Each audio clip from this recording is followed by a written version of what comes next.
안녕하십니까. 곽승용 기호 신부입니다. 곽승용 신부의 캐톨릭 북 TV에 모신 것을 진심으로 환영합니다.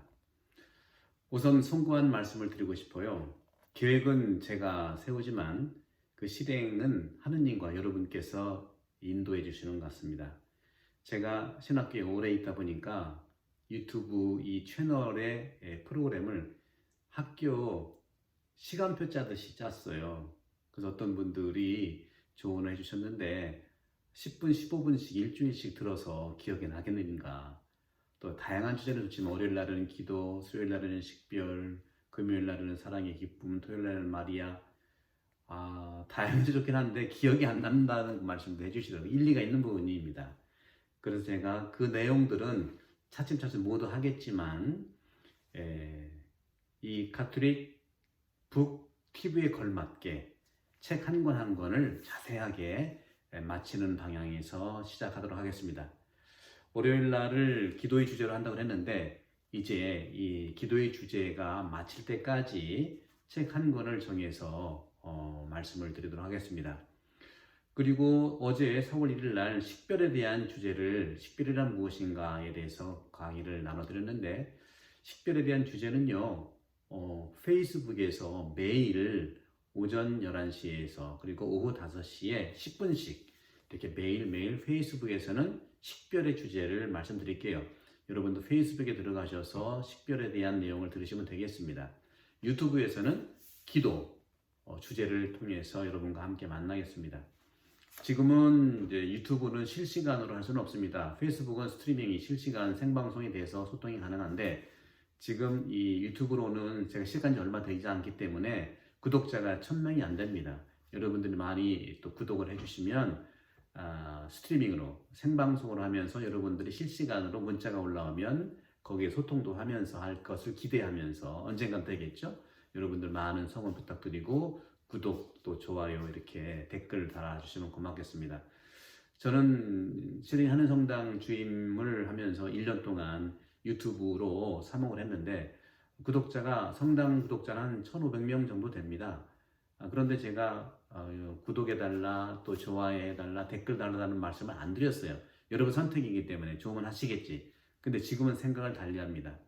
코로나 바이러스로 여러 가지 외적인 활동을 많이 하시다가 이제는 정지 상태에서 내적인 그러한 고요한 상태에서 여러분들이 구독과 좋아요와 댓글이야말로 영적 연대의 중요한 어떤 모습이다 하는 생각을 하기 때문에 여러분들께 감히 좋아요 뿐만 아니라 구독을 많이 해주시면 스트리밍으로 생방송으로 여러분들의 실시간 그런 문답도 제가 소통할 수 있다고 생각합니다.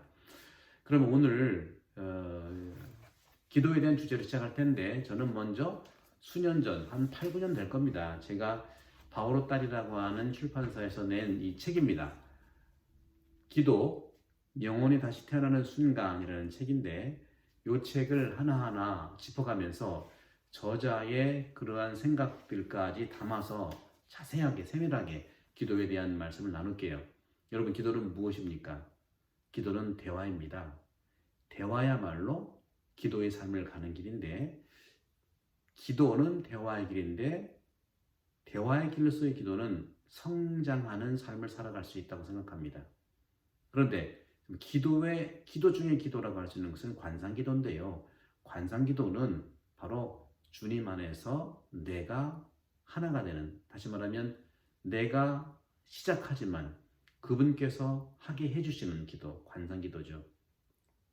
하는 기도는 내가, 되는 기도는 주님께서. 하는 기도를 통해서 내가 성장한다면 되는 기도를 통해서 내가 성숙하게 되어 있죠. 그런 점에서 이 대화의 ABC를 하나하나 여러분과 짚어가면서 이 시간을 나눌까 합니다. 여러분 기대해 주셔도 좋습니다. 한 사람 한 사람 주님을 만나는 데에 성의껏 제가 안내해 드리겠습니다. 들어가는 말을 보시면 이 기도, 영혼이 다시 태어나는 순간 7쪽에 있는데요. 기도는 대화인데요. 대화를 하는 이유가 뭘까?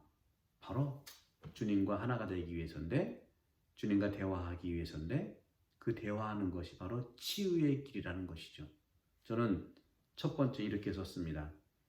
마음을 치유하는 여행은 혼자 갈 수가 없다. 친구가 필요하다.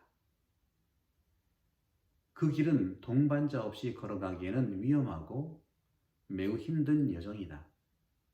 그러면 그 여정을 동반할 사람은 누구일까? 여러분도 긴 여행이나 또 여러 면의 여행 많이 경험이 있을 텐데 동반자가 필요하지 않습니까? 동반자는 상처난 마음을 치유하는 길을 함께 걷고 비통하고 쓰라린 마음을 알아차리며 자포자기해 절망하는 울음도 듣습니다. 동반자는 누굴까요? 여러분들이 울고 또 절규하고 고통스러울 때 함께 동반했던 분은 누굽니까? 그렇습니다. 예수 그리스도이십니다. 예수님이야말로 우리의 나의 동반자이십니다. 예수님은 지금 이 순간 나와 함께 길을 걸어가십니다. 애통한 내 길을 함께 걸어가셨고 무거운 내 마음의 짐도 지셨습니다. 그 길의 종점은 어딜까요? 비통한 마음으로 못 박힌 십자가요, 죽음의 길인 것이죠. 그러므로 주님의 십자가의 길은 나를 위한 치유의 길이고 구원의 길이며 죽음 속에서 우리와 함께 살겠다는 부활의 여정인 것입니다. 코로나 바이러스로 많은 분들이 세상을 떠났습니다. 이태리에서는 수만 명이 목숨을 잃었죠. 의료 체계가 붕괴되는 현상까지 일어났죠. 팬데믹이라고 해서 전 세계가 이렇게 많은 사람을 희생시키고 있습니다. 그때 예수님은 어디 계셨습니까? 사람들이 죽어갈 때 예수님은 무엇을 하셨습니까? 바로 예수님께서도 코로나 바이러스로 세상을 떠나는 그 사람들과 함께 돌아가셨습니다. 의료진들과 함께 세상을 떠나셨습니다. 하지만 부활하셨습니다. 죽음을 이기고 새로운 생명을 선물하신 부활하신 예수 그리스도, 그분께서는 마음을 치유하는 영적 여행의 영원한 동반자시고 치유자이십니다. 그래서 우리는 예수님 홀로 인간의 총체적인 치유자이면서 사랑의 구원자라고 고백하는 것이죠. 이런 점에서 상처난 마음을 치유하는 여정 속에서 우리는 언제 예수님을 찾고 어떻게 만날 수 있을까요? 여러분은 언제 주님을 만납니까? 예수님은 이미 나를 만났고 접촉하셨습니다. 다만 내가 느끼지 못할 뿐입니다. 그런 점에서 복음은 바로 그 사실을 다음과 같이 전합니다. 루카복음 24장 15절에 16절, 엠마오고 하는 제자들에게 복음은 이렇게 전합니다. 그렇게 이야기하고 토론하는데 바로 예수님께서 가까이 가시어 그들과 함께 걸으셨다. 그들은 눈이 가리어 그분을 알아보지 못하였다. 그렇습니다. 이 말씀처럼 나와 함께 현존하시는 동반자를 알아볼 수 없는 것은 왜 그럴까요? 마음이 무디어져 민감하지 못하기 때문일까요?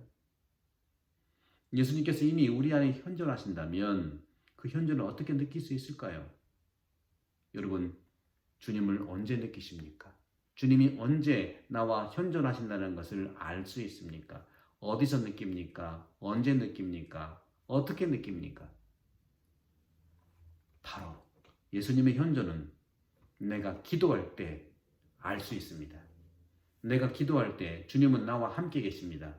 내가 절규하고 그분 매달릴 때 나와 함께 하시는 예수님이십니다. 기도는 늘 우리와 함께 계신 예수님의 현존에 주의를 기울이는 행동, 그 이상의 어떤 것도 아닙니다. 마태복음 28장 20절을 보십시오. 내가 세상 끝날까지 언제나 너희와 함께 있겠다. 이 말씀을 믿고 주님의 현존에 주의를 기울이면 치유하는 데 필요한 모든 것을 주십니다. 여러분 그걸 믿으십니다. 사람은요, 깊은 충격이나 상처가 나면 그 기억이 잘 안 나고 또 한동안 그 기억에서 헤어나지 못한다고 합니다. 제 경험인데요. 저는 초등학교 6년간의 기억이 잘 떠오르지 않습니다. 입학할 때 하고 졸업할 때 외에는 기억이 안 나요. 입학할 때는 콧물 닦으라고 수건을 달아주잖아요. 그때 기억은 정확하게 나요. 근데 1학년 때부터 졸업할 때까지 기억이 안 나요. 또 졸업할 때는 또 제가 대표로 해서 어떤 상을 받은 기억이 나거든요. 앞에 나가서 단상에 나가서 상을 받는데 그 기억이 나요. 근데 중간은 기억이 안 나요. 담임이 누구였는지, 짝꿍이 누구였는지, 그냥 운동회 한 거, 소풍 잠깐 간 거, 학교 갔다 와서 공부한 거, 엄마가 항상 밥 먹어라 하는 거 그런 기억? 그 외에는 없어요. 또 내가 철봉 같은 건 달리기 잘했거든요. 철봉 하면 막 몇십 개 해가지고 선생님이 시범 보여라 한 적도 있었어요. 그때도 이제 작고 몸이 작고 또 가벼워서 그런 것 같아요. 그 기억 외에는 전혀 기억이 안 납니다. 오히려 초등학교 들어가기 전과 초등학교 입학식을 시작으로 중학교부터는 기억이 생생합니다. 중학교는 정확하게 기억나요. 그러니까 졸업식 이후로는요, 초등학교 졸업식 이후로는 계속 기억이 나요. 아마 처음 제가 고백하는 겁니다. 제가 사제생활 30 몇 년째 하고 있지만 처음 공개하는 건데, 물론 책 속에는 제가 썼습니다만 책은 많은 분이 안 보는 거니까 제가 그렇게 기억이 안 나는 것은 아마도 6살 때 하늘나라에 가신 어머니의 사랑이 끊긴 충격 때문이 아닐까 하고 생각해 봅니다. 사실 저는 어머니가 두 분이세요. 저를 낳으신 어머니, 또 저를 길러주신 어머니인데 저를 낳으신 어머니께서는 6년 동안 저를 정말 애지중지 엄마 뱃속에서부터 사자가 되기 위해서 그렇게 계획을 하셔 기도를 하셨대요. 저는 그걸 잘 못 느꼈죠. 삼촌들과 이모들의 증언들입니다. 언제 또 이 시간을 통해서 자세히 또 성소에 대한 얘기도 나눠드릴게요. 그런 점에서 어머니께서는 6년 동안 저는 아들이 삼형제거든요. 제가 몇째일까요? 첫째일까요? 둘째일까요? 셋째일까요? 네, 둘째입니다. 형은 저랑 2살 터울이고 저 막내 동생 5년 터울인데 그러니까 제가 태어나고 막내가 태어나기 전 5년 동안 엄마의 사랑을 충분히 받았던 것을 기억합니다. 그래서 어느 순간에 어머니가 돌아가시니까 상실 체험이 있기 때문에 기억이 안 났던 것 같아요. 기억 상실이에요. 제가 초등학교부터 그 입학식과 졸업식 사이에는 전혀 기억이 없어요. 사람에 대한 기억은 전혀 없었습니다. 이런 경험에서 어린 나이에 이런 어머니 사랑에 대한 불안이 다른 기억을 잊어버리게 하는 일종의 치유 과정이 아니었을까 하는 생각을 해봅니다.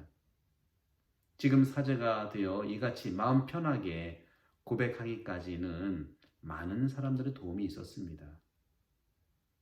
그들은 먼저 나를 포함한 삼형제를 잘 길러주신 새어머니, 정말 저희 삼형제 잘 키워주셨거든요. 어머니께 정말 두 분 다 지금 하늘나라에 계세요. 어머니가 유튜브를 보시면 너무 기뻐하실 것 같아요. 지금도 어머니 보고 싶어요. 물론 아버지도 보고 싶죠. 지금 다 하늘나라에 계시죠. 또 집에서 돌봐주던 누님들. 그때는 우리가 엄마 아빠가 이제 비즈니스를 하시기 때문에 집에 항상 누나들이 있었어요. 우리 밥을 해주는 누나, 같이 함께 살아주는 누나. 그 누나도 지금 보고 싶어요.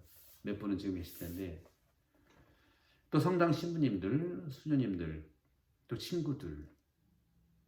그들 모두는 내 마음 치유 여행에 함께 해준 예수님처럼 참 고마운 분들이라고 생각합니다. 여러분 어떻습니까? 기도, 영혼이 다시 태어나는 순간 이 책으로 예수님의 현존을 느끼면서 예수님께서 우리에게 알려주시는 기도의 여정을 함께 가시지 않겠습니까? 저는 매일매일 오전 11시 반에 유튜브로 업로딩해서 여러분께 이 기도에 대한 이야기를 함께 나누고 싶습니다. 책 읽어주는 신부, 곽승영 비호 신부, 캐톨릭 북 TV를 통해서 물론 우선 제 책을 중심으로 먼저 나가겠습니다만은 미래에는 가톨릭의 좋은 책들이 많이 있죠. 한 권 한 권씩을 여러분들께 나누면서 책 사랑하는 우리 가톨릭 교우들이 되기를 바라면서 이 시간 마치도록 하겠습니다. 여러분 감사하고 내일 또 만나겠습니다. 영광이 성부와 성자와 성령께 처음과 같이 이제 항상 영원히 아멘. 성부와 성자와 성령의 이름으로 아멘.